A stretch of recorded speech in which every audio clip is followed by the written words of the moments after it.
ஜெபம் செய்வோம். நேற்றும் இன்றும் என்று மாறாத எங்கள் அன்பின் பரலோக பிதாவே, இந்த பரிசுத்த ஓய்வு நாளின் காலை பொழுதிற்காக நன்றி சொல்கிறோம். இந்த நாளின் ஆராதனையிலே பங்கு பெறும்படியாக, இணைந்திருக்கும்படியாக நீர் எங்களுக்கு தருகிற இந்த மேலான ஸ்லாக்கியத்திற்காக நன்றி சொல்கிறோம். அன்பின் பரலோக பிதாவே, திருச்சபையின் இறைமக்கள் ஒவ்வொருவரையும் நீர் இரக்கமாக கண்ணோக்கி பாரும். அவரவர் இருக்கிற இடங்களிலிருந்தே ஆண்டவரை உம்மை தொழுது கொள்ளும்படியாக, ஆராதிக்கும்படியாக, உம்முடைய திருவார்த்தைகளை தியானிக்கும்படியாக நாங்கள் இணைந்திருக்கிற பொழுது உம்முடைய பரிசுத்த பிரசன்னம் எங்களை ஆண்டு கொள்ள வேண்டுமா நாங்கள் கொண்டாடுகிறோம். ஒவ்வொருவரோடும் உம்முடைய தூய கரம் தங்கியிருக்கட்டும். இம்மட்டுமாக வழிநடத்தின தேவன் தொடர்ந்து வாழ்விலே நீர் போதுமானவராக இருந்து வழிநடத்த வேண்டுமா நாங்கள் கொண்டாடுகிறோம். எங்களையும் இந்த ஆராதனை கரங்களில் தருகிறோம். நீர் பொறுப்பேற்றுக்கொள்ளும் வழிநடத்தும். மீட்பர் இயேசுவின் மூலமாக ஜெபத்தை எடுக்கிறோம் பரலோக பிதாவே, ஆமேன். நம்முடைய ஆராதனைக்கு துவக்கமாக பாமாலைகளிலே 139வது பாமாலை பாடுவோம். பாமாலை எண் 139, தேவாவி மனவாசராய். பாமாலை எண் 139.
படிக்கும்படியாக தெரிந்து கொள்ளப்பட்ட திருமறை பகுதி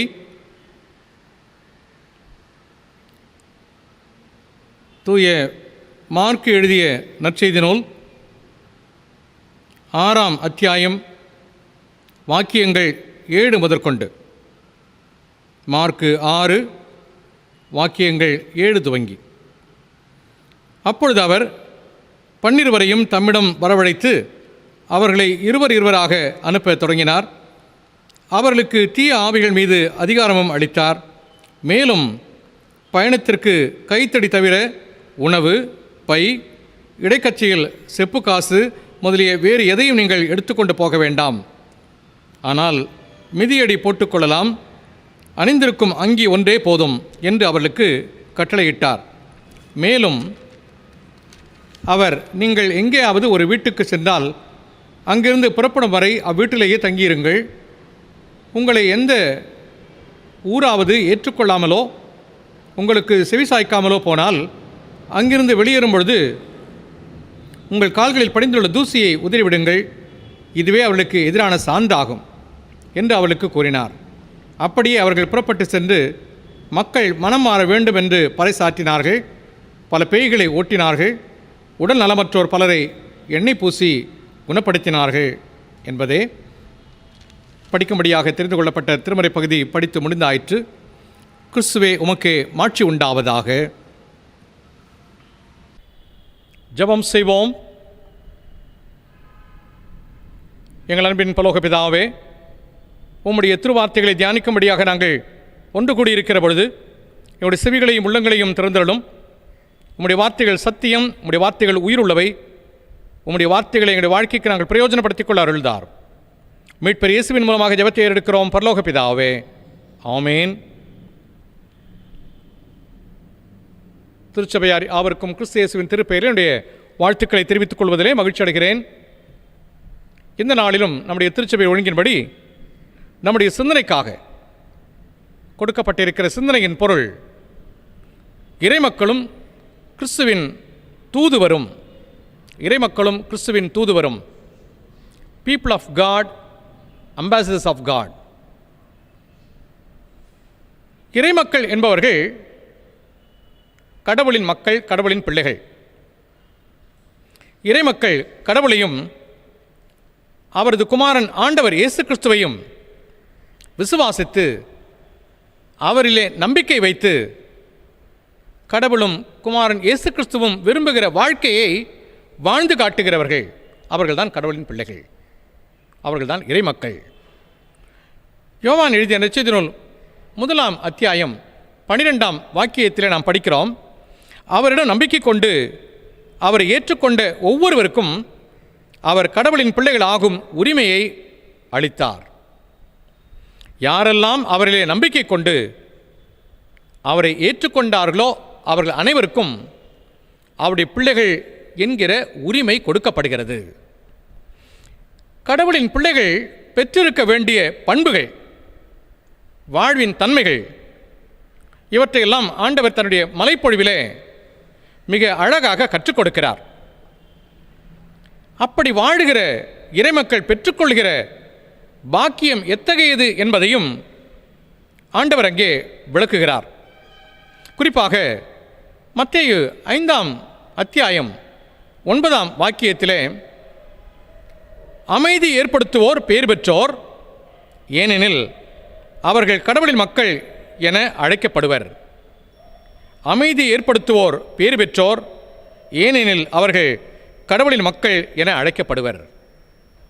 எனவே கடவுளின் மக்கள், கடவுளின் பிள்ளைகளுக்கு என்று ஒரு சில குறிப்பிட்ட வாழ்வின் தன்மைகள் இருக்கின்றன. இப்படிப்பட்ட வாழ்வின் பண்புகளை அவர்கள் வெளிப்படுத்துகிறவர்களாக இருக்க வேண்டும். இப்படிப்பட்ட ஒரு எதிர்பார்ப்பு ஆண்டவரிடத்திலே இருக்கிறது. எனவே அமைதியை ஏற்படுத்துகிறவர்களாக கடவுளின் பிள்ளைகள் இருக்க வேண்டும். அப்படி அவர்கள் அமைதியை ஏற்படுத்துகிறவர்களாக இருக்கிற பொழுது மட்டுமே கடவுளின் பிள்ளைகள் என்கிற பேற்றினை பெற்றுக்கொள்ள முடியும். கடவுளின் பிள்ளைகளாகும் உரிமை, அவர்கள் எப்படி வாழ வேண்டும், வாழ்வதனாலே அவர்கள் பெற்றுக்கொள்கிற பேறுகள், பிளெஸ்ஸிங்ஸ், பாக்கியம் என்ன என்பதெல்லாம் ஆண்டவர் கற்றுத்தந்துள்ளார். இறை மக்கள் உலகத்தில் உள்ள பிற மக்களிலிருந்து வேறுபட்டவர்களாக, உலகத்திலிருந்து வேறுபட்டவர்கள் என்று சொல்கிற பொழுது கடவுளின் உயர்தன்மைகளை வெளிப்படுத்துகிறவர்களாக வாழ எதிர்பார்க்கப்படுகிறார்கள். உலகத்திலே வாழ்கிற மக்களிலிருந்து இவர்கள் வேறுபட்டவர்களாக, அதாவது கடவுளுடைய உயர்தன்மைகளை தங்களிலே வெளிப்படுத்துகிறவர்களாக அவர்கள் வாழ எதிர்பார்க்கப்படுகிறார்கள். அப்படியானால்தான் அவர்கள் கிறிஸ்துவின் தூதுவர்களாக இருக்க முடியும். இறைமக்கள் யார் என்று பார்த்தோம். கிறிஸ்துவின் தூதுவர்கள். கிறிஸ்துவின் தூதுவர்கள் யார்? கடவுளின் பிள்ளைகள் அனைவரும் இறை தூதுவர்கள் என்பது ஒரு சிறப்பு. கடவுளின் பிள்ளைகள் அனைவரும் இறை தூதுவர்கள் என்பது சிறப்பு. மார்ட்டின் லூத்தர் அவர்களின் சிந்தனையின்படி priesthood of all believers, இறைமக்கள் யாவரும் இறை தூதுவர்கள், அதை வலியுறுத்துகிற ஒன்றாக அமைந்திருக்கிறது. ஆண்டவருடைய சீடர்கள் தூய பவுலடிகளார் போன்றோர் திருத்தூதுவர்கள் என்று அழைக்கப்பட்டார்கள். திருத்தூதுவர்கள் தமக்கு சொந்தமானவர்கள் அல்ல. இந்த திருத்தூதுவர்கள் தமக்கு சொந்தமானவர்கள் அல்ல. தூது அனுப்புபவருக்கும் தூதுக்கும் அவர்கள் சொந்தம். தூது அனுப்புவருக்கும் அவர்கள் கொண்டு செல்கிற தூதுக்கும் தான் அவர்கள் சொந்தம். அவர்கள் தங்களுக்கே சொந்தமானவர்கள் அல்ல. தூதுவர் தூது வழியாக அனுப்புகிறவரையும் தூதினை பெற்றுக்கொள்கிறவரையும் இணைக்கிறவராக இருக்கிறார். ஒரு கனெக்டிங் ஃபேக்டர், அவ்வளோதான். அவர்தான் இறை தூதுவர். இந்த தூது ஒருவரால் கொடுக்கப்படுகிறது, ஒருவர் பெற்றுக்கொள்கிறார், கொண்டு செல்கிறவர் தான் இறை தூதர். கடவுள் ஒரு தூதினை இந்த இறை தூதர் வழியாக கொடுக்கிறார் மக்களுக்கு. அதை மக்களிடத்தில் கொண்டு சேர்க்கிறவர் தான் இறை தூதுவர். இதன் வழியாக இந்த இரண்டு முனைகளும் ஒன்றுபடுகின்றன. இறை தூதுவர் தூதினை அனுப்புகிறவருடைய பணியாளர். இறை தூதுவர் என்பவர் இந்த இறை தூதினை அனுப்புகிறவருடைய பணியாளர். மல்கியா 3ஆம் அத்தியாயம் 1ஆம் வாக்கியத்திலே நாம் படிக்கிறோம், இதோ நான் என் தூதனை அனுப்புகிறேன், அவர் எனக்கு முன் வழியை ஆயத்தம் செய்வார். நான் அனுப்புகிறேன், அவர் எனக்கு முன் வழியை ஆயத்தம் செய்வார். எனவே இந்த இறை தூதுவர் என்பவர் தூதினை அனுப்புகிறவருடைய பணியாளர் என்பதை மிக தெளிவாக நம்மால் விளங்கிக் கொள்ள முடிகிறது. யோவான் திருமுழுக்கினர், வானதூதர்கள், திருத்தூதுவர்கள் இவர்களெல்லாம் தூது பணி புரிந்தவர்கள். இவர்களெல்லாம் இறை தூதுவர்களாக செயல்பட்டவர்கள். அவர்களுக்கு என்னென்ன பணிகள் எல்லாம் கொடுக்கப்பட்டதோ அவற்றையெல்லாம் அவர்கள் நிறைவேற்றினார்கள். இன்றைக்கு நாம் கடவுளின் பிள்ளைகள். அப்படியானால் கடவுளின், ஆண்டவரின் தூதுவர்களாக செயல்பட நாம் எதிர்பார்க்கப்படுகிறோம். நாம் அனைவரும் கடவுளின் பிள்ளைகள். கடவுளின் பிள்ளைகளாக நாம் இருக்கிறபடினாலே நாம் ஆண்டவரின் தூதுவர்களாக செயல்பட எதிர்பார்க்கப்படுகிறோம்.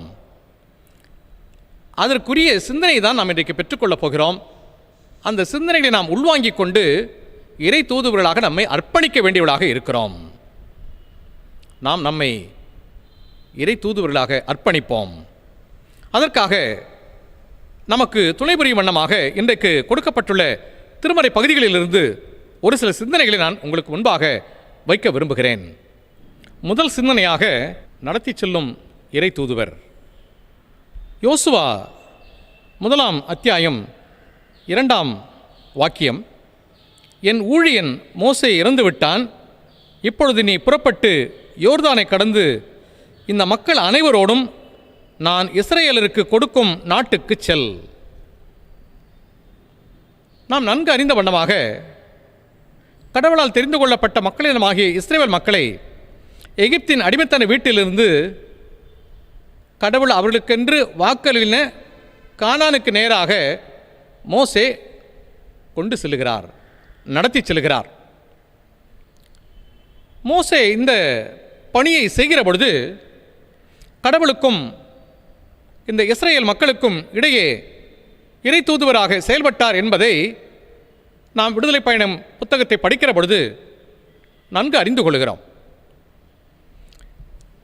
நீ இவர்களுக்கு இதை சொல், அவர்கள் இதை செய்ய வேண்டும், இன்றைக்கு நீங்கள் இங்கே பாளையம் இருக்க வேண்டும், இன்றைக்கு நீங்கள் இங்கிருந்து புறப்பட வேண்டும், ஒவ்வொன்றையும் கடவுள் சொல்ல, மோசே அதை மக்களுக்கு சொல்ல, இப்படி கடவுளுக்கும் இஸ்ரேல் மக்களுக்கும் இடையே மோசே செயல்பட்டதை நாம் நன்கு அறிந்திருக்கிறோம்.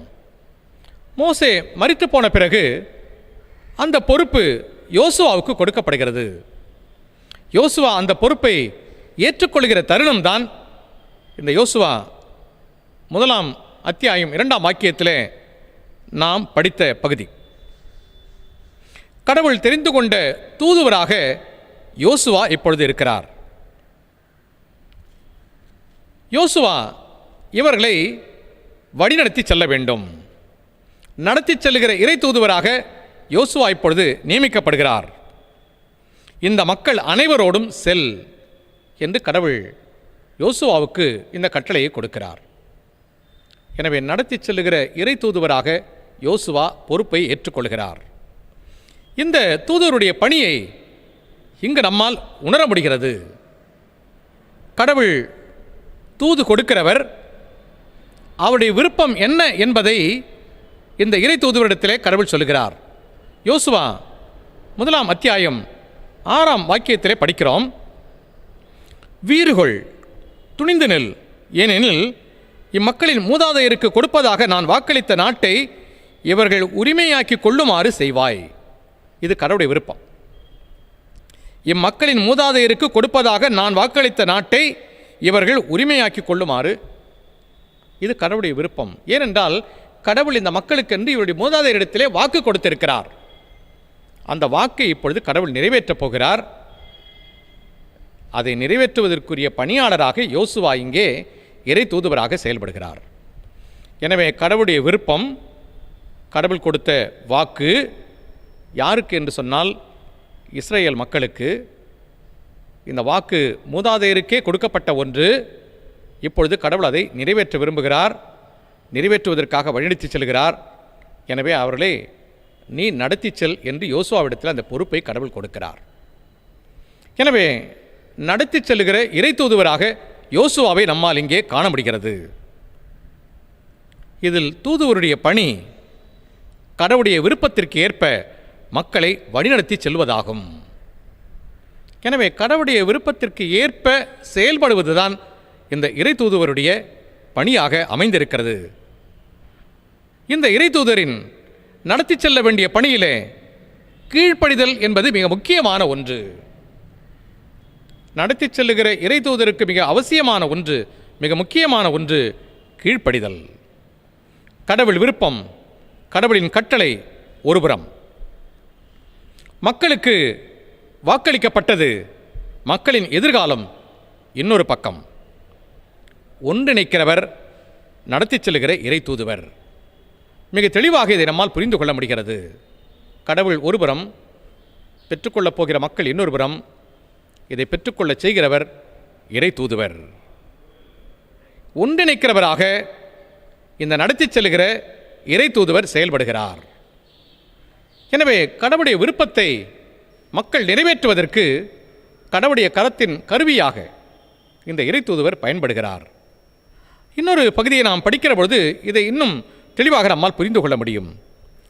மத்தேயு 7 அத்தியாயம் 13 14 வாக்கியங்கள். இடுக்கமான வாயிலின் வழியே நுழையுங்கள், ஏனெனில் அழிவுக்கு செல்லும் வாயில் அகன்றது, வழியும் விரிவானது, அதன் வழியே செல்லுவோர் பலர்.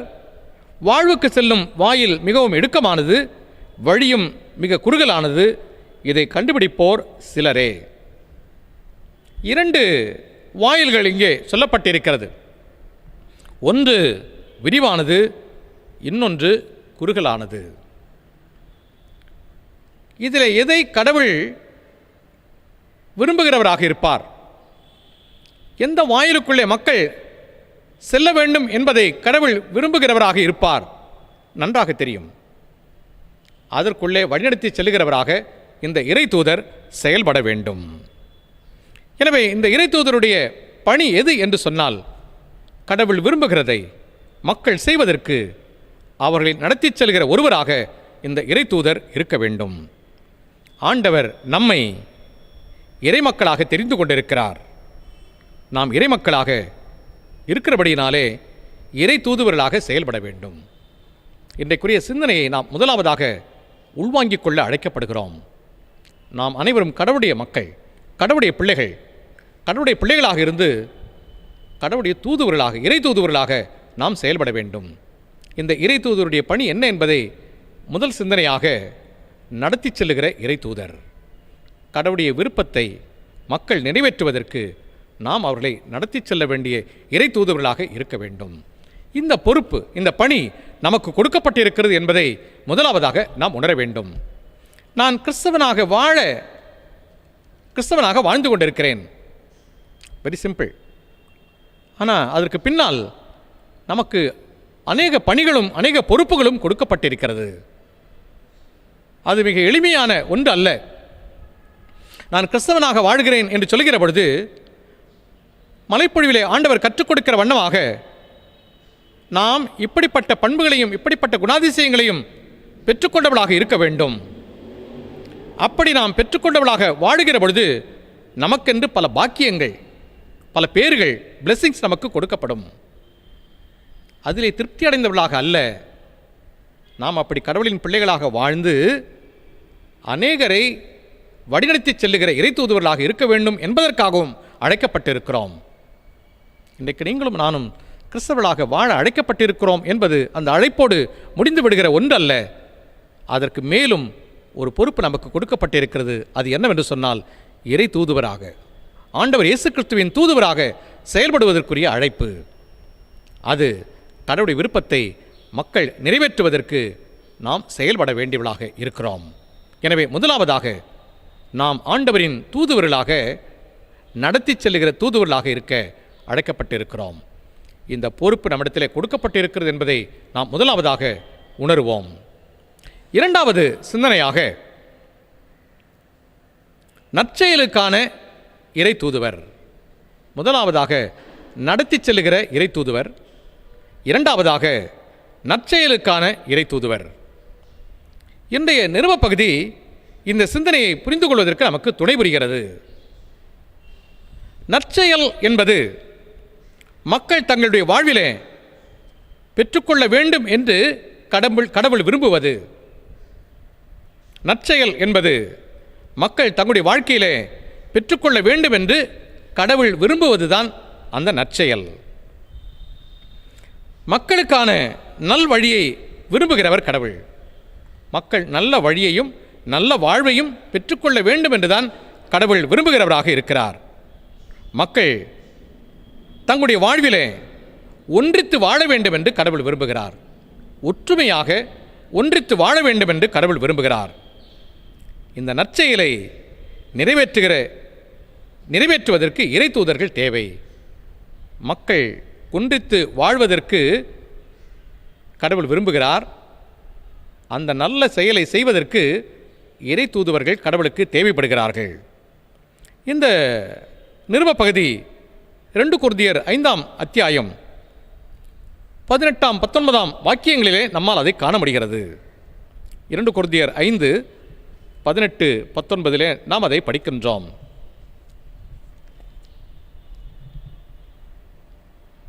இவை யாவும் கடவுளின் செயலே. அவரே கிறிஸ்துவின் வாயிலாக நம்மை தம்மோடு ஒப்புரவாக்கினார். ஒப்புரவாக்கும் திருப்பணியையும் நமக்கு தந்துள்ளார். உலகினரின் குற்றங்களை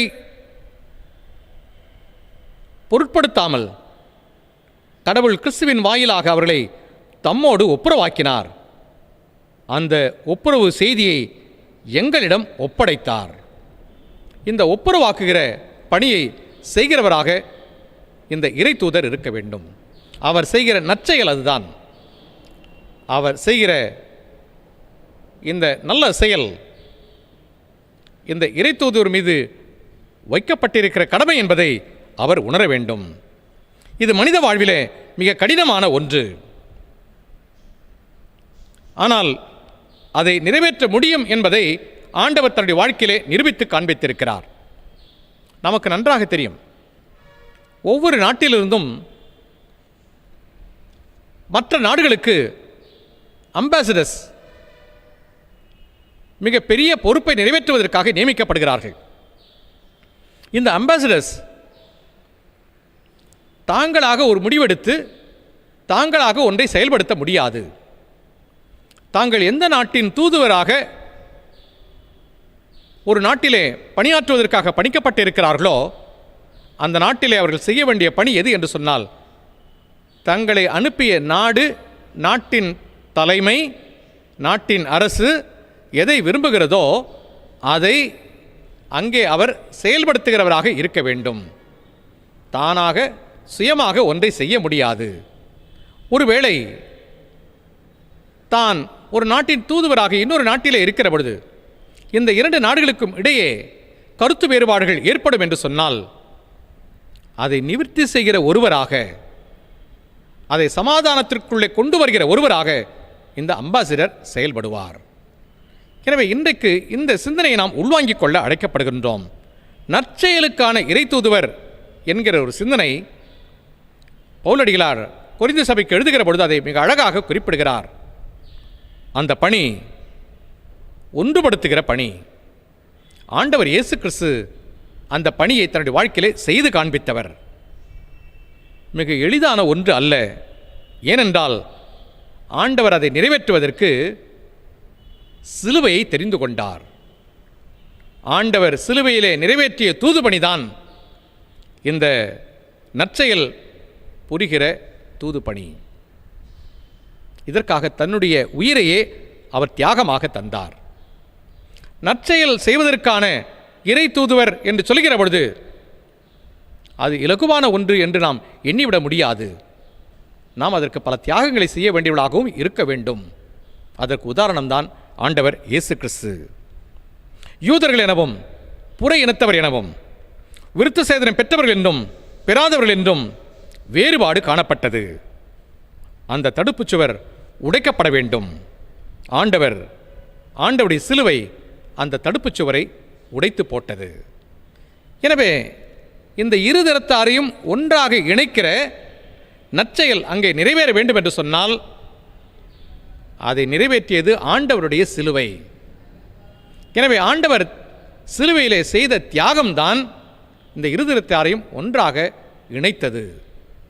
எனவே நற்செயலுக்கான இறை தூதுவர் என்று சொல்கிற பொழுது உங்களுக்கும் எனக்கும் அந்த பணி கொடுக்கப்பட்டிருக்கிறது. அது லகுவானது அல்ல. நம்மையே தியாகம் செய்ய வேண்டிய நிலை ஏற்படலாம். ஏனென்றால் ஆண்டவர் தன்னை தியாகம் செய்துதான் அந்த நற்செயலை அங்கே செய்து முடிக்கிறார் என்பதை நம்மால் அறிந்து கொள்ள முடிகிறது. ஆண்டவர் தன் உடலில் ஏற்றுக்கொண்ட துன்பத்தினால்தான் அந்த தடுப்புச் சுவரை அவரால் தகர்க்க முடிந்தது. இன்றைக்கு நீங்களும் நானும் கடவுளுடைய பிள்ளைகள், ஆண்டவரின் தூதுவர்கள். இந்த ஆண்டவரின் தூதுவர்கள் நற்செயல் செய்வதற்கான இறை தூதுவர்கள். அந்த நற்செயலை நாம் செய்வதற்கு நம்மை நாம் அர்ப்பணிக்க வேண்டியவர்களாக இருக்கிறோம். எங்கெல்லாம் பிரிவினைகள் இருக்கிறதோ அங்கெல்லாம் நாம் ஒன்றிணைக்கிற பணியை நற்செயலாக செய்ய வேண்டியவர்களாக இருக்கிறோம். அதற்கான தூதுவர்களாக மட்டுமே நாம் வைக்கப்பட்டிருக்கிறோம். ஏனென்றால் கிறிஸ்து அதை நிறைவேற்றினார். கிறிஸ்துவின் தூதுவர்களாக நாம் அதை நிறைவேற்ற எதிர்பார்க்கப்படுகிறோம். எனவே கடவுளின் பிள்ளைகள், ஆண்டவரின் தூதுவர்கள் என்று சொல்லுகிற பொழுது முதலாவதாக நடத்தி செல்லுகிற தூதுவர்கள், இரண்டாவதாக நற்செயலுக்கான இறை தூதுவர்கள். இந்த நற்செயலை செய்கிற இறை தூதுவர்களாக நாம் இருக்க வேண்டும் என்று கடவுள் நம்மிடத்தில் எதிர்பார்க்கிறார். ஆண்டவருடைய சிலுவைதான் அந்த தடுப்புச் சுவரை உடைத்தது. அது அவ்வளவு எளிதல்ல. சிலுவை உடைத்தது என்று சொன்னால் ஆண்டவர் தன்னுடைய உடலிலே ஏற்றுக்கொண்ட துன்பத்தினால்தான் அது நிறைவேறியது. எனவே துன்பத்தின் ஊடேதான் இந்த நற்செயலை ஆண்டவரால் செய்ய முடிந்தது. இன்றைக்கு நீங்களும் நானும் கடவுளின் பிள்ளைகள், ஆண்டவரின் இறை தூதுவர்கள். இறை தூதுவர்களாக இருக்க வேண்டும் என்று சொன்னால் நாம் நற்செயல் புரிய வேண்டியவர்களாக இருக்கிறோம். நற்செயல் புரிவதற்கு நாம் துன்பத்தை ஏற்றுக்கொள்ள வேண்டிய சூழ்நிலை ஏற்பட்டாலும் ஏற்றுக்கொள்ள வேண்டியவர்களாக இருக்க வேண்டும். ஆனால் அப்படி நாம் செயல்படுகிற பொழுது இருதரத்தாரும் எங்கெல்லாம் பிரிவினைகள் இருக்கிறதோ அங்கெல்லாம் ஒரு ஒன்றிப்பு, ஒரு ஒற்றுமை ஏற்படும் என்பதுதான் மகிழ்ச்சியான செய்தி. இன்றைக்கு நீங்களும் நானும் நற்செயலுக்கான இறைதூதர்களாக செயல்படுகிற பொழுது அங்கே ஒற்றுமையும் ஒன்றிணைப்பும் ஏற்படும். அப்படிப்பட்ட அந்த மகத்தான செயல் செய்வதற்காகவே நீங்களும் நானும் அழைக்கப்பட்டிருக்கிறோம். எபேசியர் 2ஆம் அத்தியாயம் 16 முதல் 18 வரை உள்ள வாக்கியங்களிலே நாம் படிக்கிறோம்.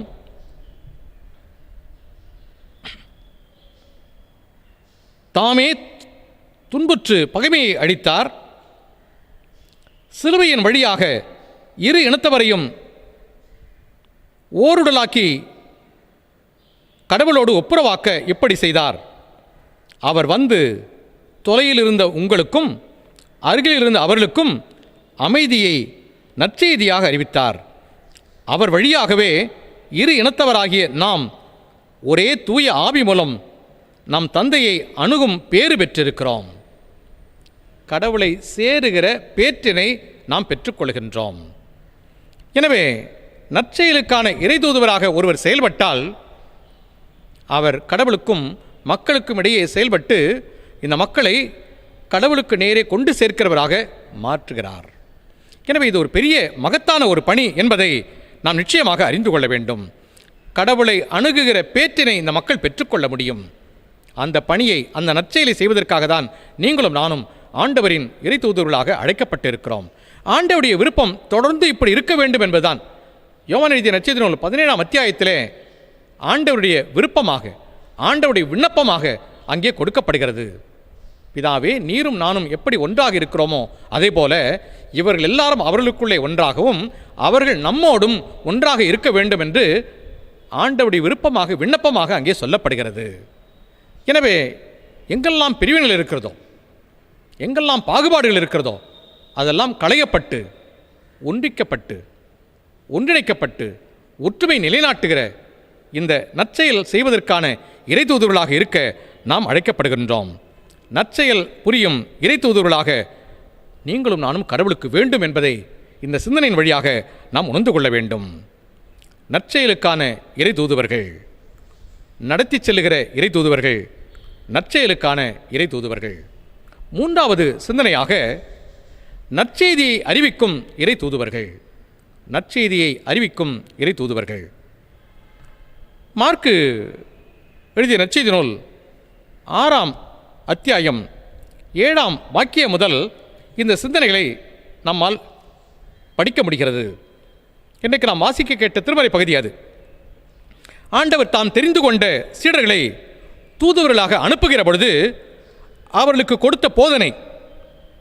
இந்த திருமறை பகுதிக்கு இணையான பகுதி மத்தேயு 10ஆம் அதிகாரம் 10ஆம் வாக்கியம் முதல் 15ஆம் வாக்கியம் வரை அடங்கியிருக்கிற பகுதி இந்த மார்க்கு 6ஆம் அத்தியாயத்தின் திருமறை பகுதிக்கு இணையான பகுதி.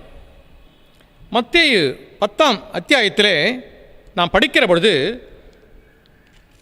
ஆண்டவர் இந்த இறைத்தூதுவர்களை அனுப்புகிற பொழுது நீங்கள் செல்லும் வீட்டுக்கு முதலாவதாக வாழ்த்து சொல்லுங்கள் என்று சொல்கிறார். வீட்டார் தகுதியுடையவராக இருந்தால் அந்த வாழ்த்து அவளுக்கு ஏற்புடையதாக இருக்கும்.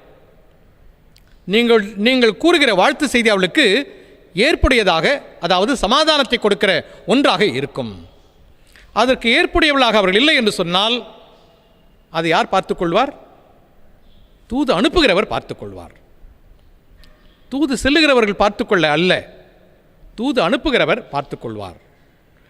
அதற்கு தகுதியுடையவளாக அவர்கள் இருந்தால் நீங்கள் சொல்லுகிற அந்த வாழ்த்து அவளுக்கு சமாதானமாக மாறும். அதற்கு தகுதியுடையவளாக அவர்கள் இல்லை என்று சொன்னால் இந்த இறை தூதுவருடைய பணி அல்ல, அதை பார்த்துக்கொள்ள வேண்டியவர் கடவுள். இதை நாம் முதலாவதாக நன்கு உணர வேண்டியவர்களாக இருக்கிறோம். மத்தேயு 10ஆம் அத்தியாயம் 12ஆம் 13ஆம் வாக்கியங்களிலே இதை நாம் படிக்கின்றோம். ஒருவரை மனமாற வாழ்த்தினால் அங்கே அமைதி நிலவும். நாம் வேதத்தில் பவுல் அப்போஸ்தலன், பேதுரு அப்போஸ்தலன், யோவான், யாக்கோபு போன்றவர்கள் தங்களுடைய நிருபங்களை எழுதுகிற பொழுது முதலாவதாக வாழ்த்து செய்தி தான் சொல்கிறார்கள். தங்களுடைய நிருபங்களை அவர்கள் மடல்களை எழுதுகிற பொழுது முதலாவதாக வாழ்த்து செய்தி தான் அவர்கள் சொல்லுகிறார்கள். அந்த வாழ்த்து செய்தி அங்கே முதலாவதாக பகிரப்படுகிறது. இது சந்திப்பிலே பகிரப்படுகிற வாழ்த்து, சந்திப்பிலே பகிரப்படுகிற சமாதானம். ஒருவரையொருவர் சந்திக்கிற பொழுது முதலாவதாக சொல்ல வேண்டியது வாழ்த்து, சமாதானம். லூக்கா 1 அத்தியாயம் 28 வாக்கியத்திலே காபிரியேல் தூதன் மரியாளை சந்திக்கிற பொழுது, அருள்மிக பெற்றவரே நீர் வாழ்க என்று சொல்கிறார். அருள்மிக பெற்றவரே நீர் வாழ்க என்று காபிரியேல் தூதன் மரியாளுக்கு செய்தி சொல்ல துவங்குவதற்கு முன்பதாக வாழ்த்து செய்தி தான் சொல்கிறார். எனவே இந்த சந்திப்பிலே முதலாவதாக அமைவது வாழ்த்து செய்தி. ஒரு செய்தியை கொண்டு செல்கிற தூதன் முதலாவதாக அந்த செய்தியை சொல்லுவதற்கு முன்பதாக வாழ்த்தை தான் சொல்லுகிறார். மரியாள் எலிசபெத்தை சந்தித்த பொழுது மரியாள் எலிசபெத்தை வாழ்த்துகிறார். மரியாள் எலிசபெத்தை வாழ்த்தின பொழுது அந்த வாழ்த்து செய்தி அது எலிசபெத்தோடு நின்றுவிடவில்லை. நமக்கு நன்றாக தெரியும், வயிற்றிலே இருந்த பிள்ளை களிப்பாக துள்ளிற்று. அந்த வாழ்த்து செய்தி எலிசபெத்துடைய வயிற்றிலே இருந்த பிள்ளைக்கும் ஏற்புடையதாக இருந்தது. எனவே சந்தித்து ஒரு செய்தியை சொல்லுவதற்கு முன்பதாக இந்த வாழ்த்து செய்தி என்பது மிக முக்கியமான ஒன்று, முதலாவதான ஒன்று. இதை நாம் நன்கு அறிந்திருக்கின்றோம். இன்றைக்கு நாம் கூறுகிற வாழ்த்து ஒரு விஷயம் தெரியுங்களா உங்களுக்கு? கடவுள் கிறிஸ்தவர்களுக்கே கொடுத்த ஒரு பெரிய கிஃப்ட் என்ன தெரியுங்களா? இந்த ஃப்ளாஷ் லைட் சிரிப்பு. அவன் எதிராளியாக கூட இருப்பான், பார்த்த உடனே அப்படி ஒரு சிரிப்பு, பல்லு மட்டும் தெரியும், உள்ளுக்குள்ளே வேறு ஓடின்னு இருக்கும். கிறிஸ்தவங்களுக்கே உள்ள பெரிய குவாலிட்டி அது. நீங்கள் வேறு யார் வேணாலும் பாருங்கள், வேறு யாருக்குமே இருக்காது அது. அழகான ஒரு சிரிப்பு.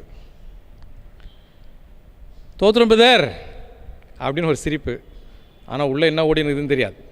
இல்லை, இங்கே சொல்லப்படுகிற செய்தி, ஒரு செய்தியை சொல்வதற்கு முன்பதாக முதலாவதாக வாழ்த்து அல்லது சமாதானம்.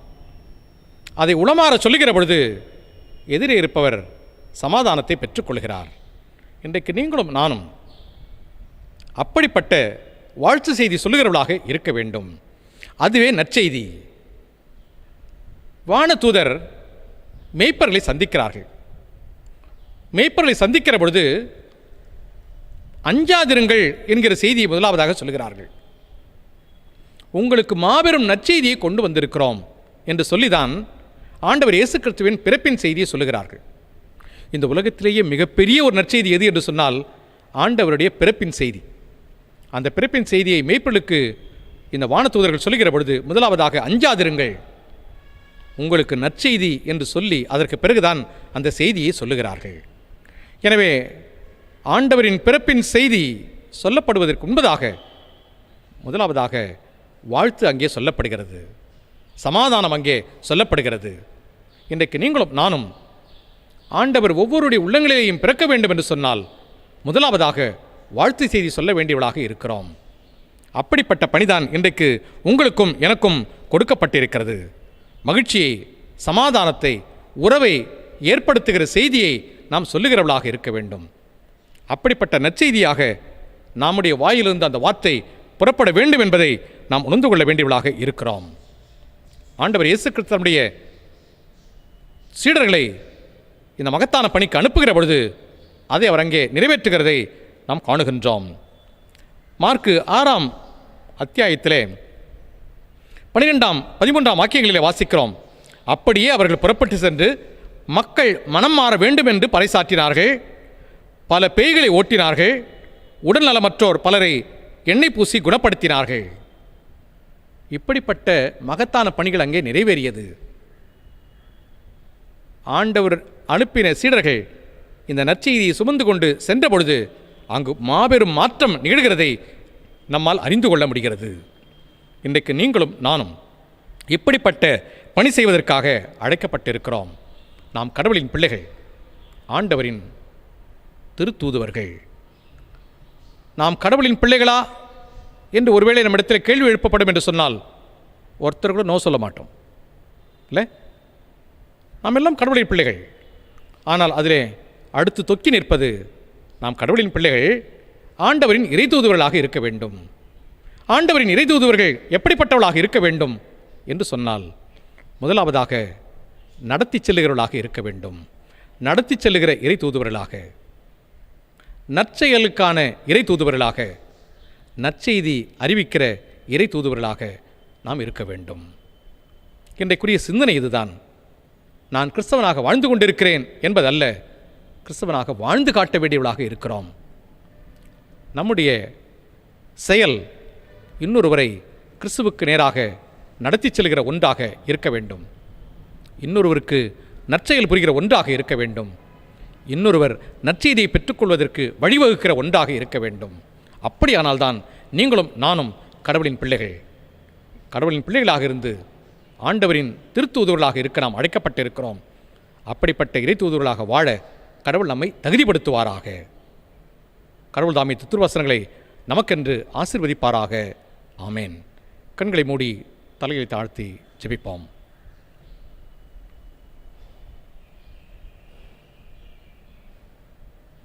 எங்கள் அன்பின் பரலோக பிதாவே, இந்த நாளின் திருவார்த்தைகளுக்காக நாங்கள் உமக்கு நன்றி சொல்கிறோம். கடவுளின் பிள்ளைகள், கிறிஸ்துவின் தூதுவர்கள், நாங்கள் உம்முடைய பிள்ளைகள் என்பதை சொல்லிக்கொள்வதிலே பெருமைப்படுகிறோம். அப்படிப்பட்ட உரிமையை நீர் எங்களுக்கு கொடுத்திருக்கிறீர், நன்றி சொல்கிறோம்.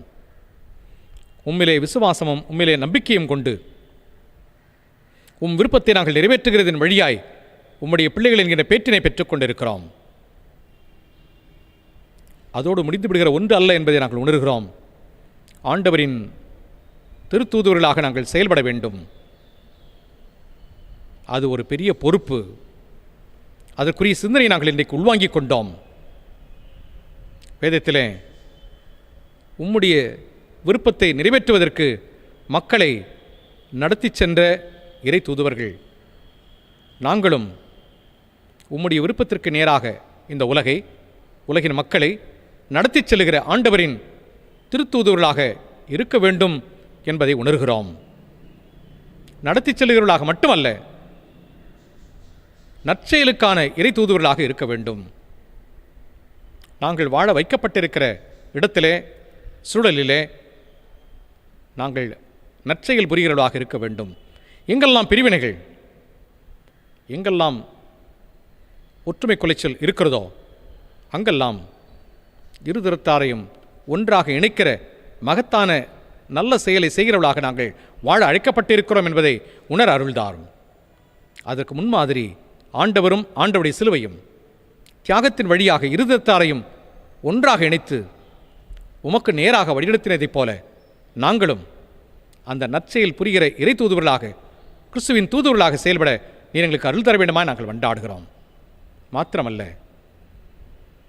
நற்செய்தியை கொண்டு செல்கிற கிறிஸ்துவின் திருத்தூதுவர்களாக நாங்கள் செயல்பட அருள்தாரும்.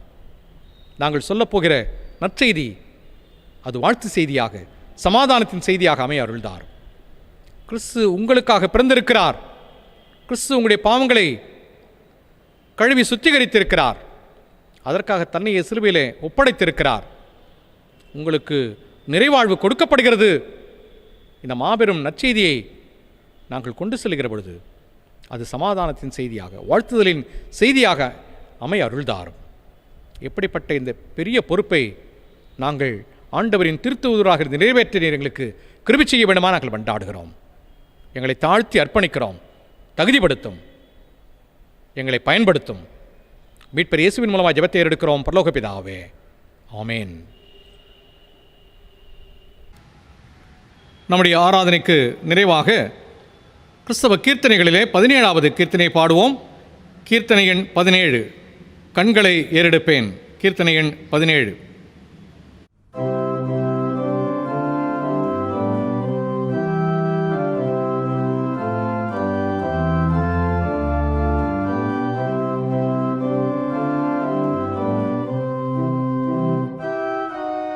கண்களை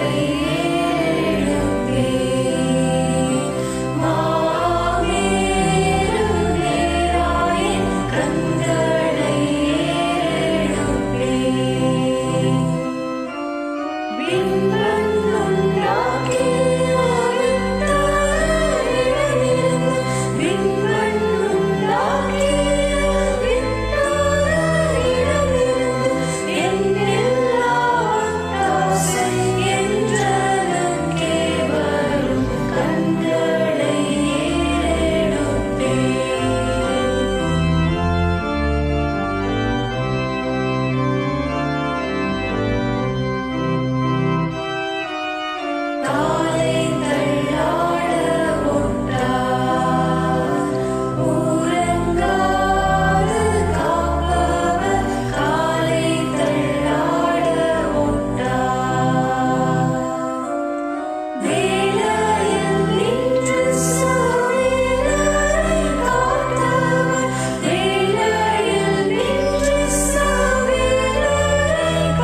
ஜெபம் செய்வோம்.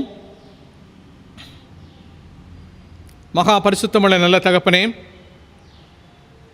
இந்த நாளின் ஆராதனைக்காக நாங்கள் உமக்கு நன்றி சொல்கிறோம். நாங்கள் மீண்டுமாக ஒருமுறை உம்மை தொழுது கொள்ளும்படியான பாக்கியத்தை எங்களுக்கு தந்திருப்பதற்காக நன்றி சொல்கிறோம். இந்த நெருக்கடியான சூழலின் மத்தியிலேயும் நாங்கள் அவரவர் இருக்கிற இல்லங்களிலே இடங்களிலே ஆராதனையின் வழியாக ஒன்றிணைகிற ஸ்லாக்கியத்தை தந்திருக்கிறீர். நாங்கள் உமக்கு நன்றி சொல்கிறோம். நாங்கள் உம்மோடு இணைவதற்கும் உம்மை தொழுது கொள்வதற்கும் வழிபடுவதற்கும் யாதொன்றும் தடையாக இருக்க முடியாது என்பதை நாங்கள் உணர்கிறோம். அவ்வண்ணமாக நீர் எங்களோடு இருப்பதற்கு, எங்களை வழிநடத்துவதற்கு, எங்களை ஆண்டு கொள்வதற்கு யாதொன்றும் தடையாக இருக்க முடியாது. அப்படிப்பட்ட உறவை நீர் எங்களுக்கு உறுதிப்படுத்தி இருப்பதற்காக நன்றி சொல்கிறோம். இந்த ஆராதனையின் வழியாகவும் நாங்கள் அப்படிப்பட்ட அந்த இணைப்பை, ஒன்றிப்பை, உறவை உணர்ந்து கொள்கிற தருணத்தினை தந்திருப்பதற்காக நன்றி சொல்கிறோம். உம்முடைய மக்கள் என்கிற பேற்றினை எங்களுக்கு நீர் தந்திருக்கிறீர். நாங்கள் உமக்கு நன்றி சொல்கிறோம். இறைமக்கள் உம் திரு சித்தத்தை, உம் விருப்பத்தை நிறைவேற்றுகிறவர்களாக வாழ வேண்டும் என்கிற மகத்தான சிந்தனையை நாங்கள் இன்றைக்கு தியானிக்க நீர் கற்றுக் கொடுத்தீரே, நன்றி சொல்கிறோம். நாங்கள் இறை தூதுவர்களாக உம்முடைய விருப்பத்தை தூதாக கொண்டு செல்கிறவர்களாக நாங்கள் அதை மக்கள் நிறைவேற்றுவதற்குரிய கருவிகளாக பயன்படுவதற்கு நீர் எங்களை பாத்திரங்களாக வைத்திருப்பதற்காக நன்றி சொல்கிறோம். அப்படிப்பட்ட அந்த உக்ரானத்துவத்தை நாங்கள் மீண்டுமாக இன்றைக்கு நினைப்பூட்டி கொண்டோம். நாங்கள் அதை நிறைவேற்றுவதிலே உம்முடைய துணை எங்களுக்கு, உம்முடைய ஞானம், உம்முடைய பலம் எங்களுக்கு போதுமானதாக இருக்க அருள்தார். அன்பின் பரலோக பிதாவே, எங்களுடைய திருச்சபையின் இறைமக்கள் ஒவ்வொருவருக்காக வேண்டிக் கொள்கிறோம். ஒவ்வொரு குடும்பத்தையும் தனித்தனியே பேர் பேரை ஆசீர்வதித்திரடும். சிறிய குழந்தைகள் முதல் வயது வரை ஒவ்வொருவருக்காக வேண்டிக் கொள்கிறோம். சிறிய குழந்தைகளை நீர் சுகத்தோடும் பலத்தோடும் ஆரோக்கியத்தோடும் வழிநடத்த விடமாக நாங்கள் கொண்டாடுகிறோம். படிக்கிற பிள்ளைகளுக்காக வேண்டிக் கொள்கிறோம். அவருடைய கல்வி எந்த வகையிலும் தடைபட்டு போகாதபடிக்கு நீர் அவருடைய வழிநடத்தும். பணியாற்றுவோருக்காக வேண்டிக் கொள்கிறோம். அன்பின் பரலோக பிதாவே, இந்த நெருக்கடியான காலகட்டத்திலே ஒவ்வொருடைய வாழ்வாதாரத்தையும் நீரே ஆண்டவரை பொறுப்பேற்று வழிநடத்த விடமாக நாங்கள் கொண்டாடுகிறோம். இல்லங்களிலே இருக்கிற ஒவ்வொருவருக்காக, இல்லத்தின் நிர்வகிப்பவர்களுக்காக வேண்டிக் கொள்கிறோம். வயது முதிர்ந்த பெரியவர்களுக்காக வேண்டிக் கொள்கிறோம். ஒவ்வொருவரையும் ஆசீர்வதித்திரளும். சுகவீனங்களோடு விலங்கினங்களோடு இருப்பவர்களுக்காக வேண்டிக் கொள்கிறோம். நீரே பரிகாரியாகிய கர்த்தர் நல்ல சுகத்தை பலத்தை தாரும். இந்த நெருக்கடியான காலகட்டத்திலே இந்த கொரோனா தொற்று ஒருவரையும் தொட்டுவிடாதபடிக்கு, தீங்கு அணுகாதபடிக்கு ஆண்டவரை நீர் தடுத்து ஆட்கொண்டருள வேண்டுமா நாங்கள் கொண்டாடுகிறோம். வெகு விரைவிலே ஆண்டவரை இந்த தொற்று மக்கள் சமுதாயத்திலிருந்து நீங்கி நாங்கள் இயல்பான வாழ்க்கையை பெற்றுக்கொள்ள அருள்தார். ஆண்டவரே, ஆலயத்திலே நாங்கள் ஒன்று கூடி ஆலய ஆராதனையில் பங்கு பெறுகிற மேலான நாளில் எங்களுக்கு தந்திரல வேண்டுமா நாங்கள் கொண்டாடுகிறோம். அன்பின் நல்ல தகப்பனே, இந்த வாரத்திலே எங்களுடைய திருச்சபை குடும்ப ஐக்கியத்திலே பிறந்த நாட்களை திருமண நாட்களை காண்போருக்காக வேண்டிக் கொள்கிறோம். ஒவ்வொருவரையும் நீர் ஆசீர்வதித்திரலும், நல்ல சுகத்தை பலத்தை தாரும். பிரவேசிக்கிற ஆண்டுகள் அவர்களுக்கு ஆசீர்வதிக்கப்பட்ட ஆண்டுகளாக அமைய அருள்தாரும். அன்பின் பரலோக பிதாவே, தேவையில் இருப்பவர்களுக்காக ஆண்டவரை வாழ்க்கையின் விளிம்புக்கு தள்ளப்பட்ட நிலையிலே இருக்கிற ஒவ்வொருவருக்காக வேண்டிக் கொள்கிறோம். நீரே ஆதாரம், நீரே எங்களுக்கு எல்லாமாக இருக்கிறீர். ஆண்டவரே, ஒவ்வொருடைய வாழ்வின் தேவையை சந்திக்க வேண்டுமா நாங்கள் கொண்டாடுகிறோம். மீண்டுமாக நாங்கள் இப்படிப்பட்ட ஒரு ஆராதனையிலே இணைவதன் வழியாய், பங்கேற்பதன் வழியாய் ஆண்டவரே உம்மை தொழுது கொள்ளுகிற நேரம் மட்டும் நீர் எங்களோடும் எங்களுடைய குடும்பங்களோடும் பணிகளோடும் பொறுப்புகளோடும் ஊழியங்களோடும் உடனிருந்து வழிநடத்திட வேண்டுமாய் மீட்பர் இயேசுவின் மூலமாக ஜெபத்தை எடுக்கிறோம் பரலோக பிதாவே, ஆமேன். நமது ஆண்டவராகிய இயேசு கிறிஸ்துவின் கிருபையும் பிதாவாகிய தேவனுடைய அன்பும் தூய ஆவியின் ஐக்கியமும் வழிநடத்துதலும் அனைவரோடும் இப்பொழுதும் எப்பொழுதும் சதா காலமும் தங்கியிருப்பதாக. ஆமேன்.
கர்த்தர் உங்களோடு இருப்பாராக. சமாதானத்தோடு சென்று வர கடவோம். ஆமேன்.